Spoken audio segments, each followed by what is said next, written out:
From a concrete jungle to a green haven. Today we're going to hear a farming story of a corporate executive. Good evening, everybody. Welcome to the Paradigm Shift. Today we're going to be in conversation with Sonali Dutta, and she is the National President of WICCI, the Sustainability Council, and an organic farmer. This is a very interesting story, so stay tuned, and she's going to be right here. Hey everyone.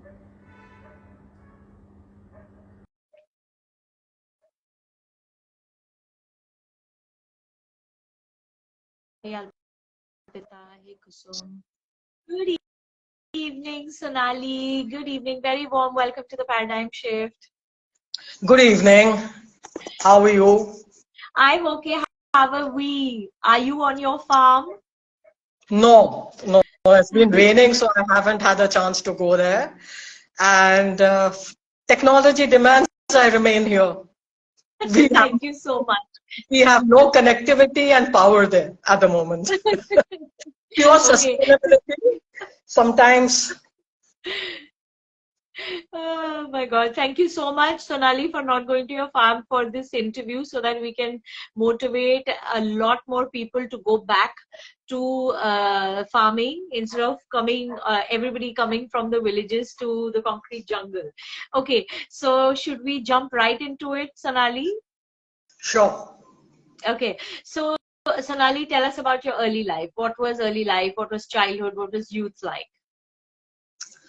I think childhood was fun by and large. And when you look back, it's always fine. If you have some problems at that point of time, it's today when you look back, it wasn't that bad. So dad had a transferable job. So we hopped from city to city. I think that gave me a lot of strength and flexibility to get on with people, yet standing on my own beliefs. So what I say is I am more of a Cosmo, no particular regionalism in me, but I enjoy of everything of each region. I'm a foodie. Okay. And I've made friends all over, so it's easier. So I did my schooling in 5 cities, then my college in Punjab, and post-graduated in Chandigarh.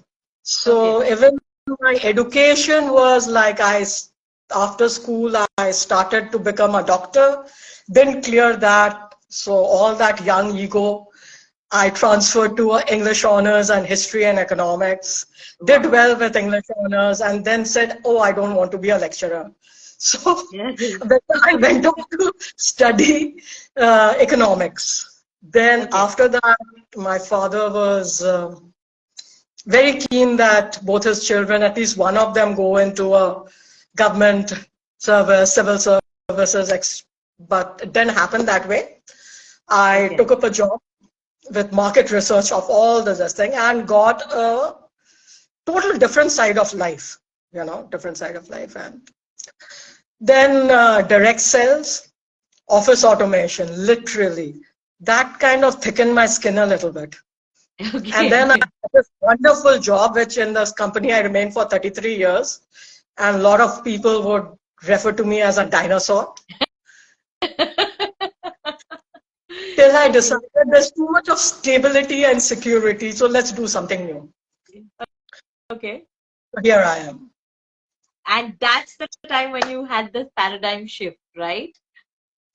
Like I said, I've been having these paradigm shifts for every few years when I was growing up, and then I was stable for 33 plus years. Maybe because the job gave me a lot of travel, a lot of different areas.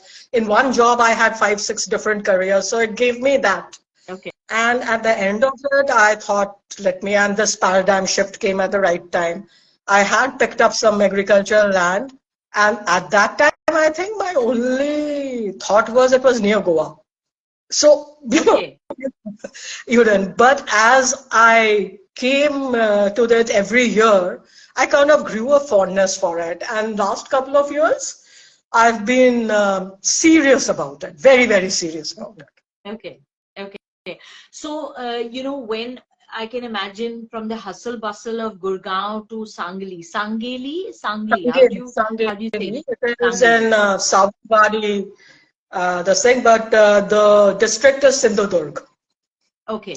So And what were the initial challenges and how did you do that? Yeah, please carry on. Please carry on. Sorry, I cut you there. no, that's okay.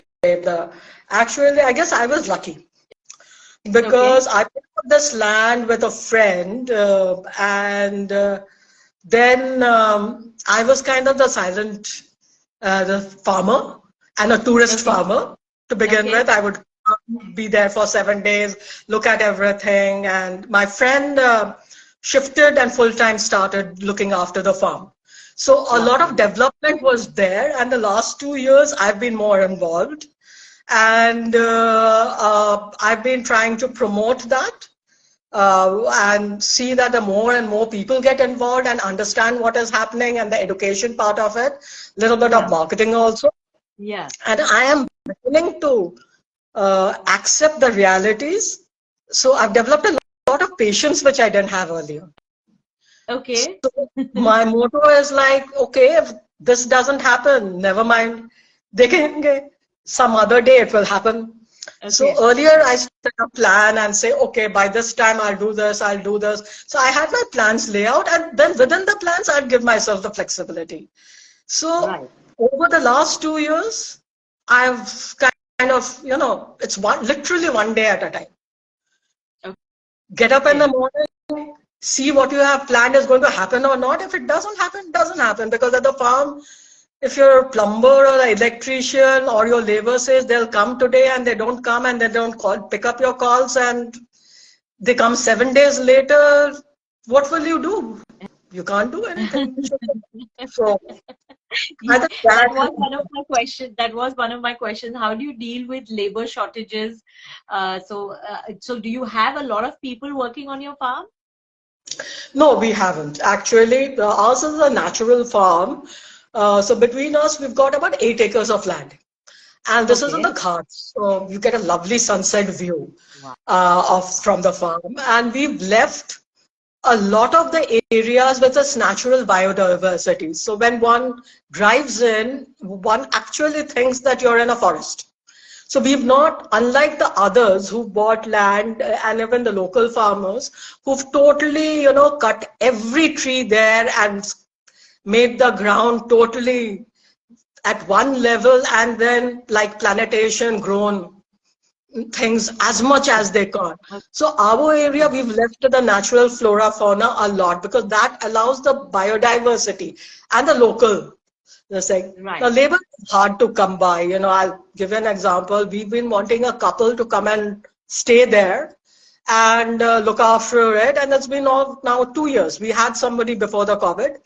So we have one or two regular people who come in the morning and go in the evening, and when it demands, we have people coming in. Okay. Unfortunately, the last couple of years, what I have noticed is the young people, they don't want to work in the farm. Correct. They would rather go and draw infrastructure, road building or whatever, and they get a little bit of a extra thing there that they get their bottles. So after the pay, and then they make their money for a week, and then they don't work for a week. Oh my God. Also, this another new factor is this constant, continuous elections we have, no panchayat, state, district, whatever. So a lot of youngsters are always busy in election work because they're running for somebody, getting the crowd somebody. So it's like almost a parallel economy running that way. So they want their motorcycle, they want their mobile phone, latest mobile phone, and who's going to work in the farm? Correct. So So, that is yeah, yeah. go. Please Yeah, carry on. yeah. Please carry on. So that is a Okay. challenge. It's a challenge. So you try and see that what can you mechanize, but don't want to mechanize too much also because then that is again bringing in your diesel or whatever into the plant. So a little bit of like the grass cutting machine, etc., is used. But Right. we are. That's why, in a way, that has helped in a way to maintain the biodiversity. Otherwise, you would be also maybe tempted to let's say, let's put this area also. Okay. So we grow a lot of local stuff, which is local to the area. And fortunately, my friends back home, where I in Gurgaon and Delhi, they like my stuff, and they kind of buy, and their network has increased. So people are surprised when they're saying that I take suitcase loads of stuff from here. Wow.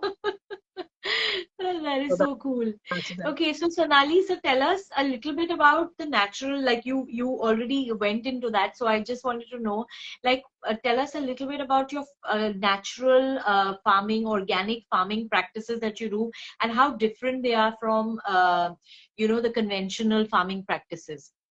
See, uh, organic organic is a more popular word, and over the last few years, and it's the organic, actually the word has come from Europe.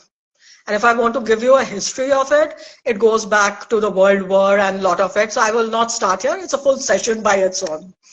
And organic you can do even anywhere, even if it's a clean piece of land and you kill all the biodiversity of that land, but you don't use any chemicals, fertilizers, etc. So you are not you're using natural. So that is organic. Okay. So basically you're not using chemical in it, whether for fertilizers, whether for any other purpose.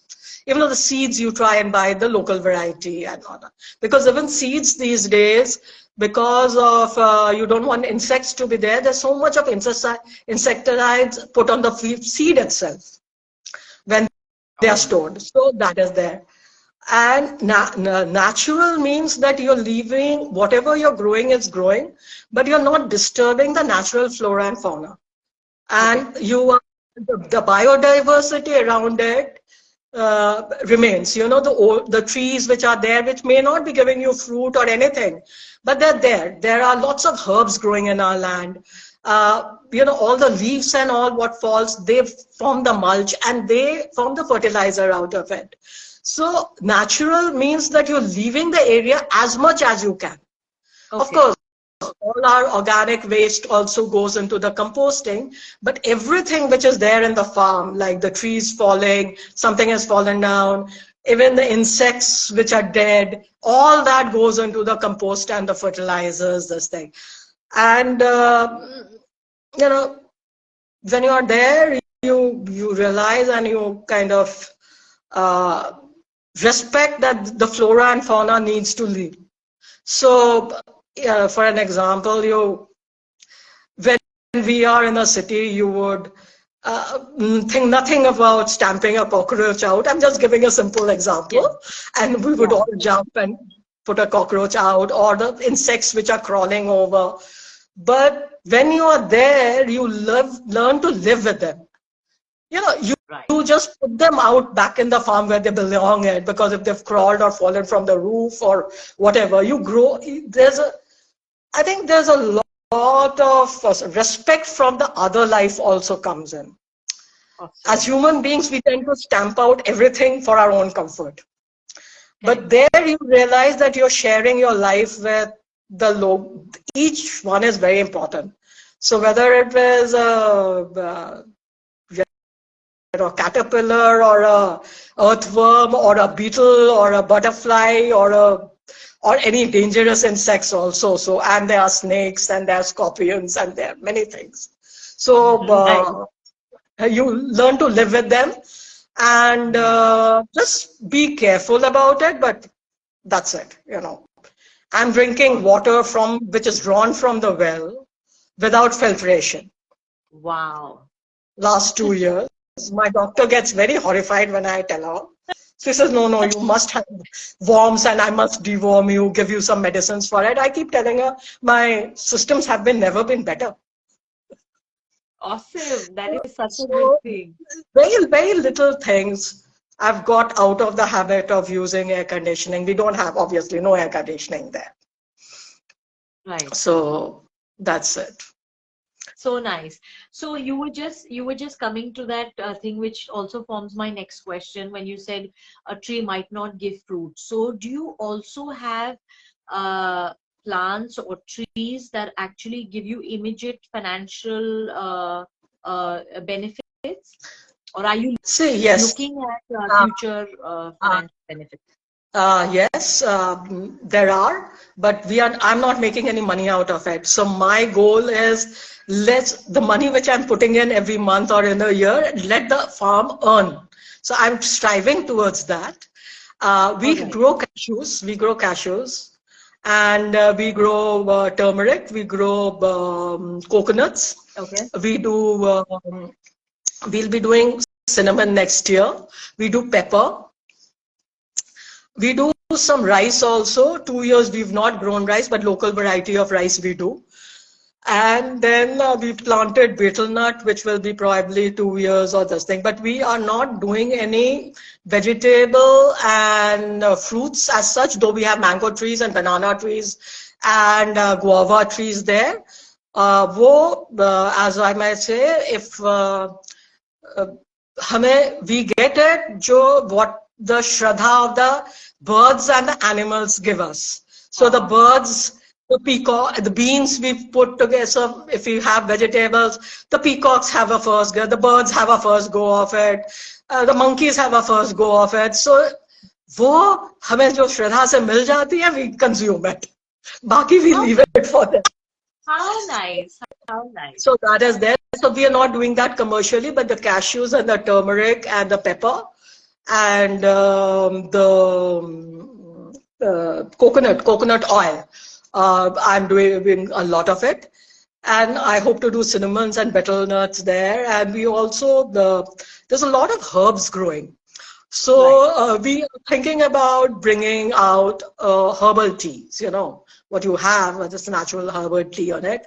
Then I'm planning to do some our old-fashioned drumsticks, which has become now moringa is the so-called health food everybody is talking about. When we were growing up, we really didn't want to have it. So moringa and bamboo.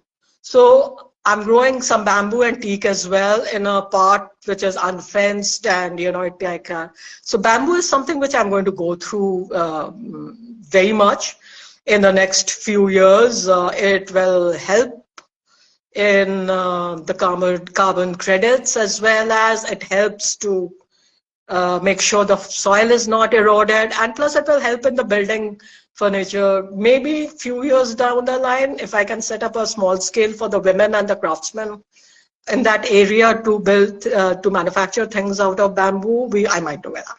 Wow. That is so cool.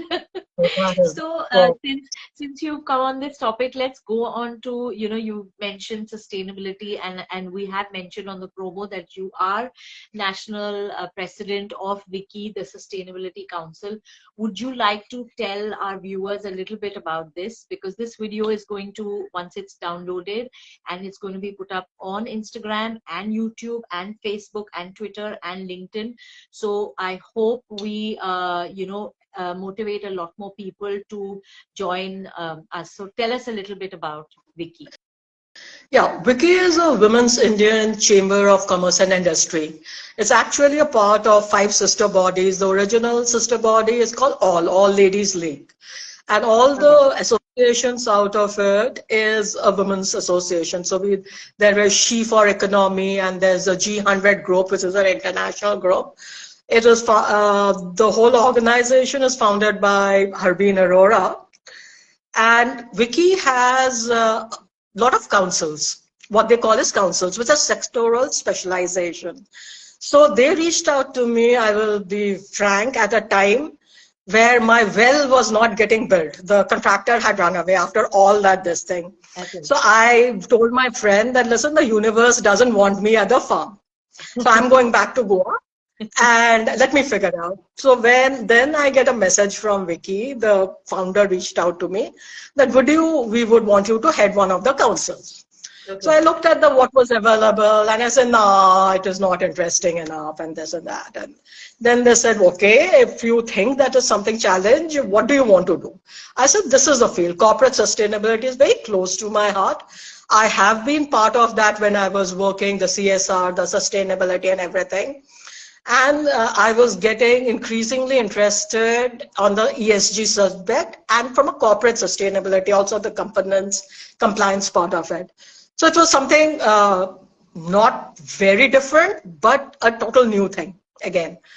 And I like taking totally new things and, studying that and whatever. So I just said, maybe this. He said, okay, we'll open a council for you. You become the founding president. And then I was caught. So in spite of my being a lazy person and retired life and all that, I think I'm today working very hard. And we've got this wonderful group of women who are part of the council, the Corporate Sustainability Council. We are now doing talks. We are going to be doing some projects in probably with district boards and municipal corporations at our own level. We are sensitizing the general public as well as smaller corporates. I've always felt that the junior most or the smallest people are blamed first. Right. The biggest of this thing will create the problems. The most developed countries create problems, and then all the underdeveloped and developed countries have to say that. Yeah. Similarly, all rich people, bigger companies create problems, and the smaller people have to bear this thing. And then all of a sudden regulations come in, and the MSMEs have no idea what to go. The bigger companies, they can go to the biggest of consultants, governance, they can all hire that, and they can use it as their branding, everything. They have the bandwidth to do that. So my focus was, why not? We, all of us at an individual level, somewhere or the other, are doing something or the other. Right. So why not get all the energies together and also then help the MSMEs to bring in sustainability in their frameworks. So when the compliance and the governance issues come, they're ready with it. Right. And that is the difference between corporate sustainability and corporate responsibility. Okay. Corporate responsibility is you spend a certain percentage of your thing, which the government mandates in a certain area. You do that, you can do that by writing a check or getting involved or whatever. And you're doing it for the external.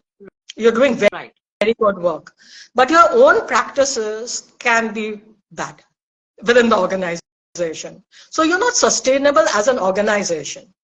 You might be wasting electricity, you might be wasting water, you might be wasting the food.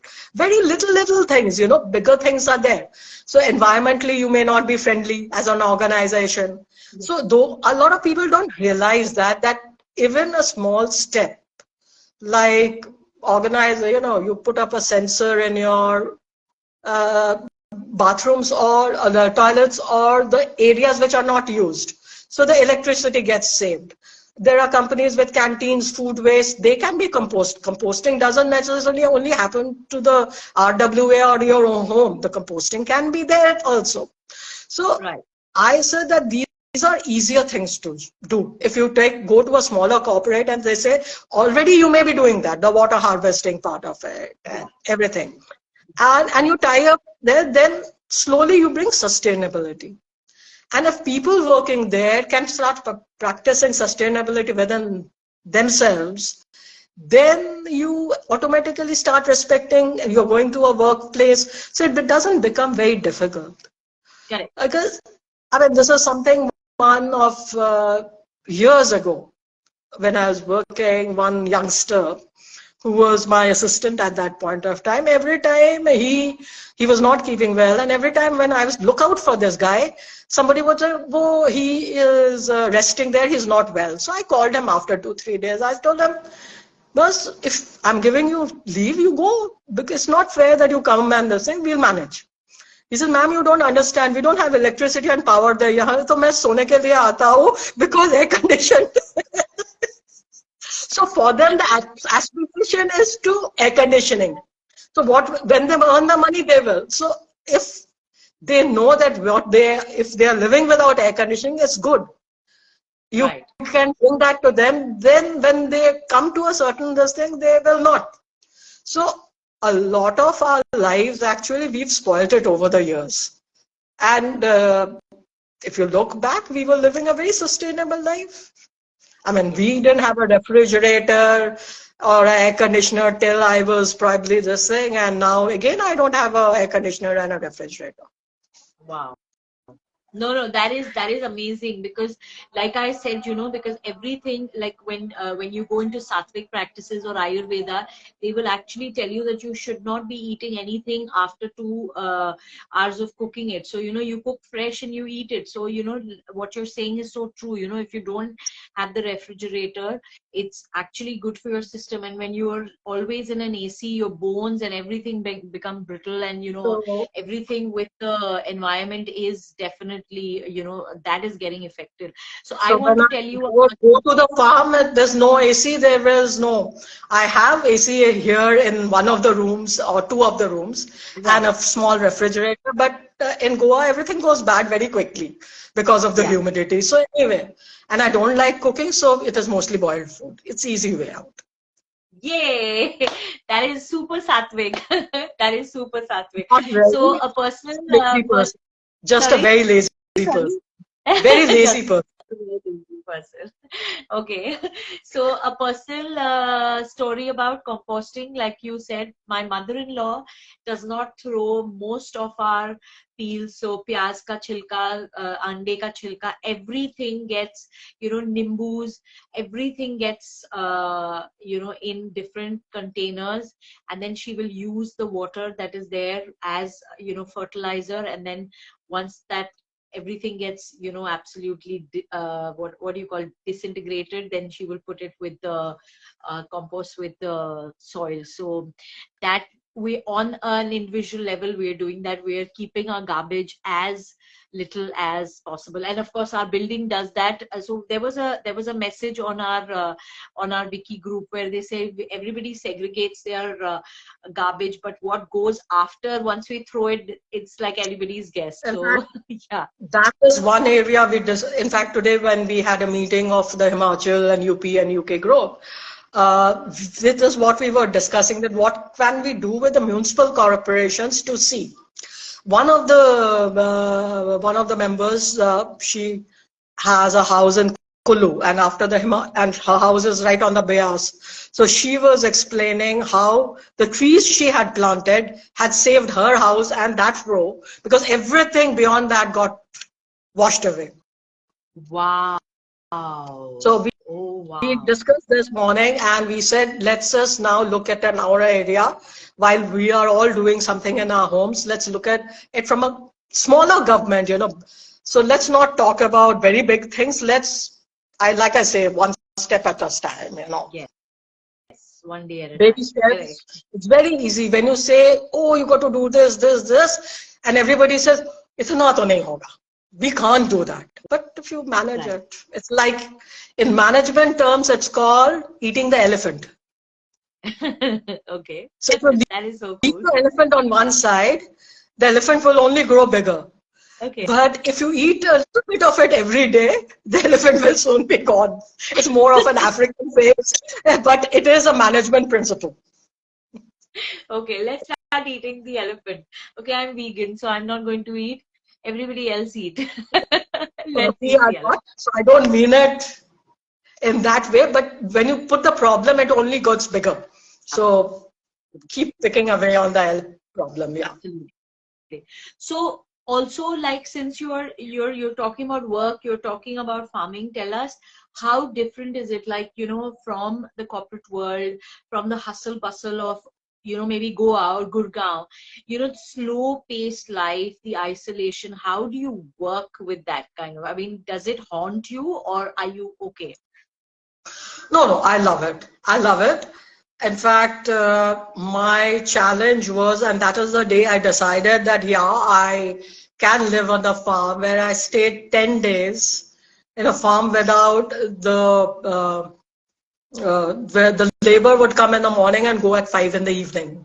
Okay. And normally my friend stays there, but at that time was not there. So 10 days, everybody said, listen, you go back to Goa or go to Amboli or go wherever. So I said, no, this is the best time I can. And it was just beginning on the rain. So we've had a couple of storms also.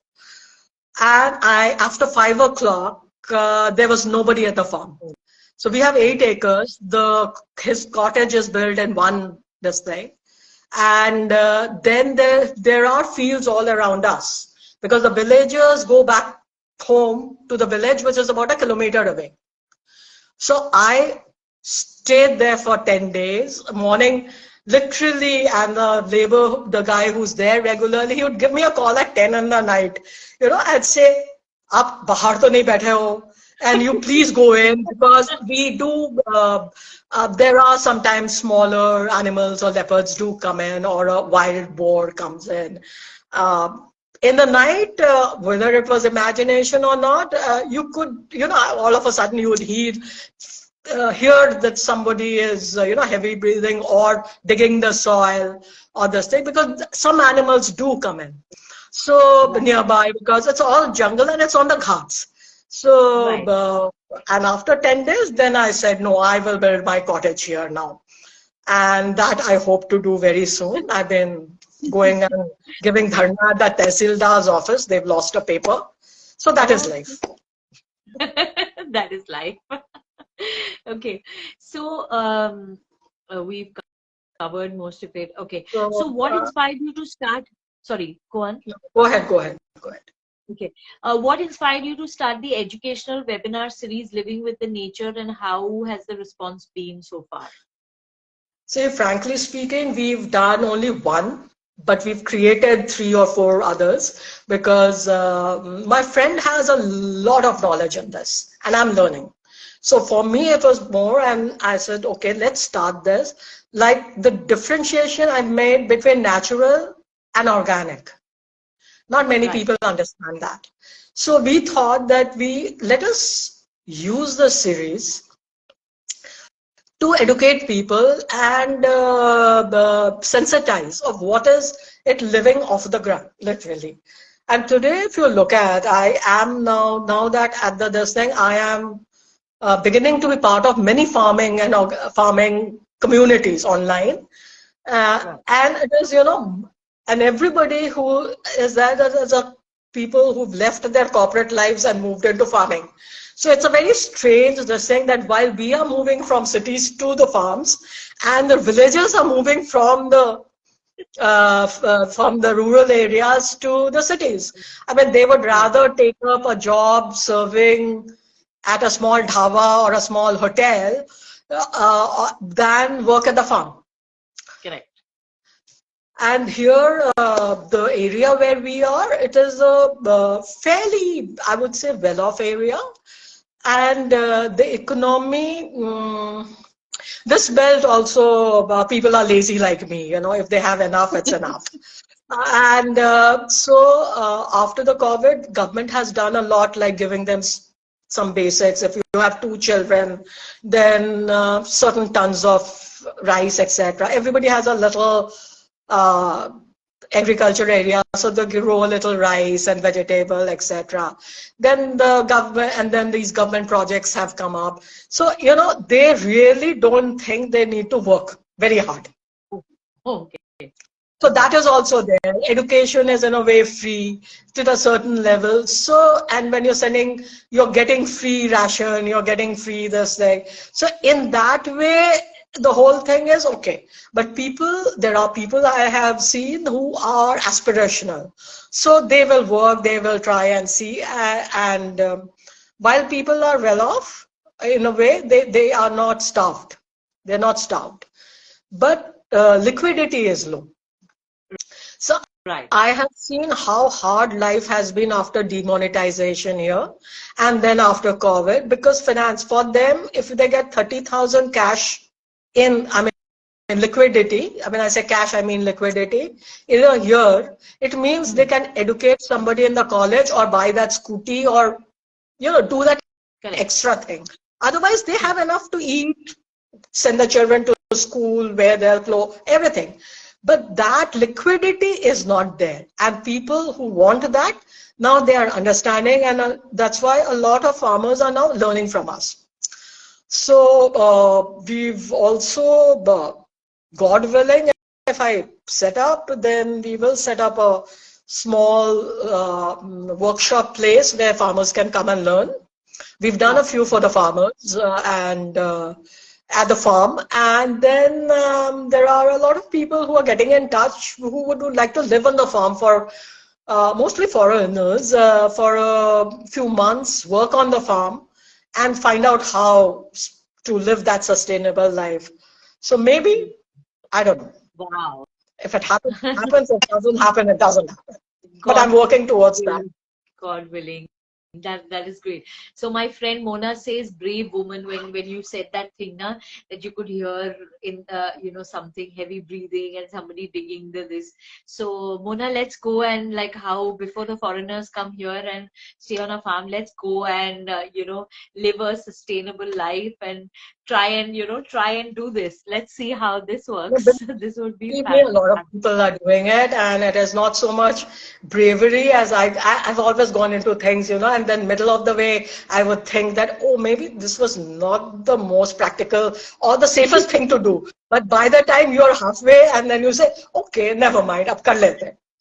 So I've done that a lot in my life, and it's been fun, and I've been safe. So I've not taken a lot of unnecessary risk, but I've taken a lot of risks also. Mona says, absolutely, you lead, I follow. Okay, so Sonali, you lead, we follow. Most well. We'll follow you to the farm. Most well. Okay. Can you also tell us, your 36 years of corporate experience? How do you bring all that nichode of all the learnings that you've done into the farming life, the sustainable life that you're living? Tell us a little bit about that. See, I think because what I said about my career, there were a lot of careers within the career. So people work in marketing, or people work in advertising, people work in. So I did my market research, then market development, and then intellectual property, how to use that, then corporate HR, and then corporate social responsibility, then events. So all that thing, it helps you to work with people. Though I have always thought I was not a people's person, so I would rather be left alone in one corner and not do so much. But my entire life and the work which I have done has let me think that nothing is a rocket science unless it's a very, very scientific thing. You can do that if you want to. So you just have to have that urge and willing to do it honestly. I mean, you have to get your hands dirty. So that is one. Second, the corporate knowledge comes in that you have access to a lot of information. You know where to look for. And also that over the years, as we grow and into a managerial career and become a part of the management, you are very quick to assimilate knowledge very quickly. So you learn very quickly also. So when you can, I think when even somebody is talking to me, your mind is always absorbing. So I believe in being a sponge is a very good thing. You keep absorbing that information within you. So that's been my whole philosophy in my career, and I put the same philosophy here. Don't be ashamed to say, I don't know, I don't understand. And here, learn from the guy who knows it best. Your label will be able to tell you a lot of things. So don't come from something in my corporate career which corporates don't do, especially corporate senior executives don't do, is listen. They love to. So while everybody listening to me might say, okay, boy, she doesn't listen, she only talks. But I have listened. So you listen to people. Okay. So that has helped. Then the marketing skill is there. Then the gift of the gab is there. I'm talking to you today. Absolutely. So I think that is there at the branding and all. And sustainability, when you, as a part of the corporate CSR, this thing, I got in touch with a lot of people. I worked very closely. And that was my first step on the building block to this, then, and the rural areas, etc. Then as I was coming here and I would stay and I walk. And initially I would be, the villagers also would look at me, okay, this is somebody's friend who's coming from the city. And comes once in a year, says hello, brings us some sweets, and that's the end of it. But now, especially after that stay, a lot of people, I didn't have a vehicle, and so I had to walk about a kilometer to get to my nearest neighbor who runs a Magic. Magic is these six patpatiyas with a engine, and it's extended three-wheelers. Okay. Who was going to Goa? I had to go to Goa actually. So he said he will take me in his Magic, and then obviously he picked up a lot of passengers over the thing until we reached Goa.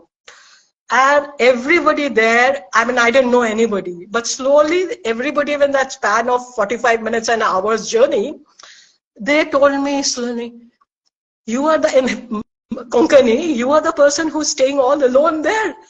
So, himmat hai aap mein. So I realized that I'd become a small, people knew me, celebrity there. So that was one good thing which came out of it, that people started accepting me as, now they're not shy to speak to me. Earlier they were very shy to speak to me. They didn't know where I was coming from. So that acceptability. So sometimes you have to do certain things, that acceptability for you to do. So they see you, picking up your own luggage, doing the thing, staying there, not complaining of the heat, not complaining of a lot of other things. Then it's their way of saying that, okay, you are one of us. Absolutely. So that So is Tina there. says, so Tina is here, and Tina says, I want a Magic ride. So, It's all there now on the Facebook page. So go ahead. And when you come to my farm, we will get you the Magic ride. So we are all coming there now for before the rainy season ends. And the So other we can live thing sustainable without the AC. and the other thing I have started doing when I go to the farm in my car, now I've got my car from Gurgaon, so I have it here, is I end up giving lifts to a lot of people. Total strangers, especially in summers or rains, where people are, the kids, women, and it might be for half a kilometer. So first they will look at my car, and then they see the Haryana number, then they ask me, and then they scramble up, bacha kacha, with the gutteries and tins. I would never do it earlier, I would never do it earlier. But I realized that they have to walk miles, literally, in the heat of this thing. And it wouldn't be. So the thing is and that's something I learned from my friend. He would stop his car everywhere and this thing. So I would never do it actually there, giving a lift to a total stranger. Yes. But there was some kind of a trust, I guess, you start building up. So that's another kind of sustainability. Yes. Hit you right. Okay. So how do you manage your time now between your apartment in Goa, your farm, and other responsibilities such as, national president of WICCI, and you're also an advisory to the member of World Peace. So tell us about all these different roles. And you call yourself lazy, which you are absolutely not. I can sit and lotus sit and see at the lovely coconut trees outside the apartment the whole day. So I can do that very easily. Last month has been very heavy rains, to be frankly, and I have a sedan, and there was a lot of orange alerts. So I was asked not to drive down to where I've been every week. So my suitcases are packed in the car. The day it is, and the WICCI has kept me a little busy last week, but next week again I typically either go to the farm and stay for 3 days or so when we have the solar up and running. Okay. Because now it's a total off-the-grid farm at the moment. Wow. And my friend's cottage is off the grid. I am not going to be that brave. I will bring in electricity because then it will help. So whether I can get something regenerative to get working that side, but what I know, let's see. But that is about a year, and because I can't build before December, it's been raining so hard, so the ground is all wet. So I typically spend about 3 nights at the farm, and then I drive back. Sometimes I'm doing a daily drive also. Where I stay, the farm is about 60 kilometers. So I Yeah. walk, go there in the morning, come back in the evening. And a lot of times I don't even reach the farm. I'm sitting outside the Tehsildar's office in Savantwadi town to ask him, yeah, where did the paper go? So, when I'm at the farm, there's no hardly any connectivity. I have a temporary BSNL number, only that works, and the dongle works at times, some window that way. So I get my P and Q. In Goa, with the WICCI one, I have become quite busy. My day start with calls and digital, this thing and all that. But the best part of it is all on my time and because I want to do it, not because I have to be up and get to office at a particular time. So I'm Yes. actually lounging and talking and or being on the Zoom call, and I'm learning a lot. Like I said, we have this wonderful group of women and everybody with so much of strength. So we have climate scientists, we have who've been to Antarctica, we have scientists who've been part of the Chandrayaan team, we have legal experts, we have uh, painters, we have writers, we have air conditioning consultants, we have people who doing events, we have you, we have so if you look at it, and a lot of them are friends, lot of them, because of when I took up this, the first thing I called up this group of friends, I think first from school and then college and university and work career. And because when I started working, there were very few women in the kind of work which we were doing. And so naturally, when you met other women who came to either sell you something or or other interaction, you probably bonded a little bit more. Not with everybody, Right. but some of my and these even official friendships have gone back to 30 years or 20 years, and then Yes. they brought in their friends, and then they brought in their friends and known people or people. So now we have a younger lot of people joining us. So Right. I do spend 3 days at that. I do serve in the advisory board of a couple of foundations, NGOs. Uh, Again, the phone call, Zoom, and I guide them. I'm very fond of these things, so I make time for them. If you have to write Yes. some content, I do that for that. And the How lovely. G100 is also a sister body of Wiki. So one is managed. I don't have too much of an active role there. So there is certain things which they are doing, which one does give them the information what can, but a lot of it is still under the wraps because it is a little political, little world, those things. So one keeps that separate. You're providing the information on the network you have. So that is Right. there. I've something which I've dreamed for a long time. I've started learning pottery, so I go and learn pottery.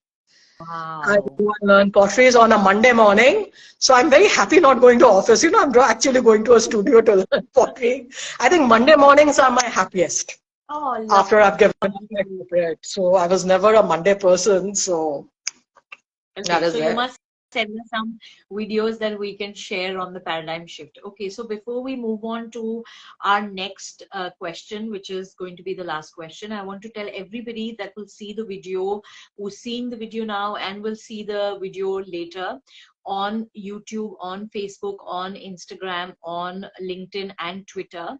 That we cover interesting stories, motivating stories of people that have made paradigm shifts for the betterment of self and the society. And that is how Ms. Sonali Dutta is here. And if you have a story to tell, please reach out to us, please DM us, and we will cover that story so that we get around to motivating more and more people. So with that, we want to ask you, we want to get into our last question. What advice would you give to others who are considering the same transition? You already said there are a lot of people who already have transitioned like that, like, instead of going from the village to the city, everybody's moving from the city to the villages. What kind of advice will you give? What kind of caution will you give them? People who want to move from the corporate life to back to farming, back to roots. See, I'm a very practical person. I moved after I took my retirement, and I had to struggle to take the retirement because, and that was another reason of my moving out of Gurgaon. Otherwise, I would have been emotionally sucked in again. Uh, Right. and but it depends upon what stage of your life you are in. I'm seeing younger and younger people make the move. Ex-colleague of mine and a close friend, uh, they have moved away and they've made a lovely homestay in the place called Darima. It's in Uttarakhand near Mukteshwar, and they're running this farm stay. But I always, when you live a span of life, you've seen all types of life. Yes. You've seen health challenges of your parents or anything to do with education. You realize that you will also have health challenges. So that is one thing. So I say that every stage demands its own actions. Probably if it was 20 years ago or 30 years ago, I don't know whether I would have. And I took this decision to move away from corporate life this is my story, about almost 10 years ago, 10, 15 years ago, mentally, Okay. that I have to move Yes. away. And this was much before I bought this land. But then I sat down with my investment consultant and I told him, listen, this is what I want to do. And listen, at that time, I didn't know whether I'd be able to live a very simple life and all. And I had no challenges of, I didn't even know if I'd move out of Gurgaon. But I said, listen, I want to give up this corporate thing. I need to have enough. I want to travel. I love traveling. So whether it's India, abroad, I'd like to travel. I want to have that lifestyle which I was working. Only I want more time. So he sat me down. He said, okay, then you do these things. And the day you're ready with your corpus, I'll tell you. So fortunately, that happened. And 2 years before, the year that COVID hit. But I decided to stay back because I realized I was the support system or the go-to person for a lot of people. They over the years, because I'd been in the organization, I was, apart from the office part of it, where I was handling a lot of all over the world communication, and people needed registrations, this thing, letters to the government. We were into the industry which supplied a lot of equipment to pharmaceutical and food. So we opened actually April, and I started going to office. And so I stayed back for 2 more years to just support.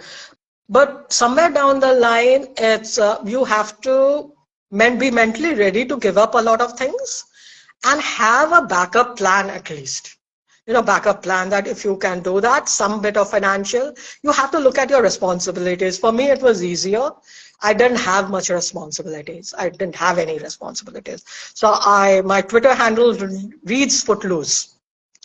So literally, literally, and I have that little bit of maverick joker in the pack, this thing that I would fit in anything and manage to do something. So I said, kuch na kuch to kar hi lenge. If I have to, I have to make sure that I have my insurance policies running. So I am not like so brave like a lot of people who just give up and then do and struggle like that.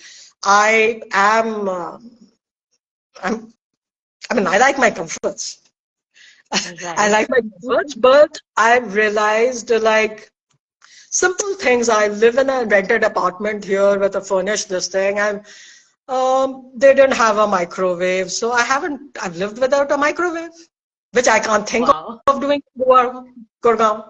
So there are little changes you can make in your life, but Yeah. mentally you have to. And any decision you take, you never, anything in your life, never blame anybody else for that decision. In our lives, we take a lot of decisions which we may have taken with our parents in mind, with our children in mind, with our spouse in mind, with a sibling, or simply with our jobs we've decided to keep, or this thing. And at the end of it, sometimes we keep blaming people for it. The very people from whom you make their lives a hell, you make your life a hell, you can never be happy. So be Right. strong, take your own decision.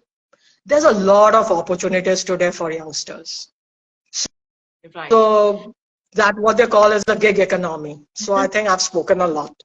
Gig people love me.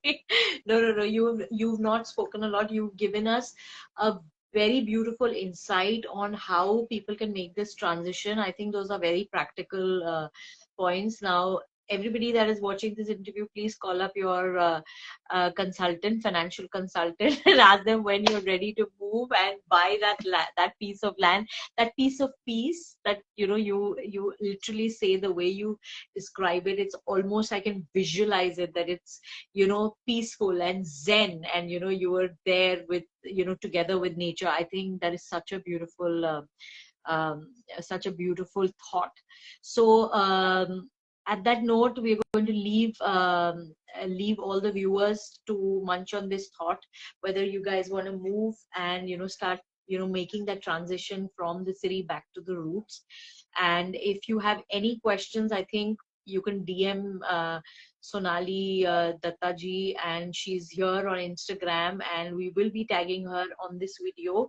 So if you're going to be bombarded with a lot of calls, so please bear with it and answer. And So I'm very happy dealing with it. It's always a pleasure to help people. And thank you for having me here. I was pushed into it, as you know. Yeah. Nudged. I won't say nudged into it. Yes. Tina did that to you. Thank you, Tina, for this. It has been such a wonderful conversation and such a motivating conversation, as to so many more people. So thank you so much, Sonali, and we hope to get you on for different things. And you're heading so many different things. We're probably going to get you over for giving us a talk about something else later during the next couple of months. They're very interesting people about, so don't worry about it. You'll have plenty of people to interview. How lovely. Thank you so much. Thank you, so Sonali. Good evening. Have a great weekend, all of you. Thank you. Bye-bye.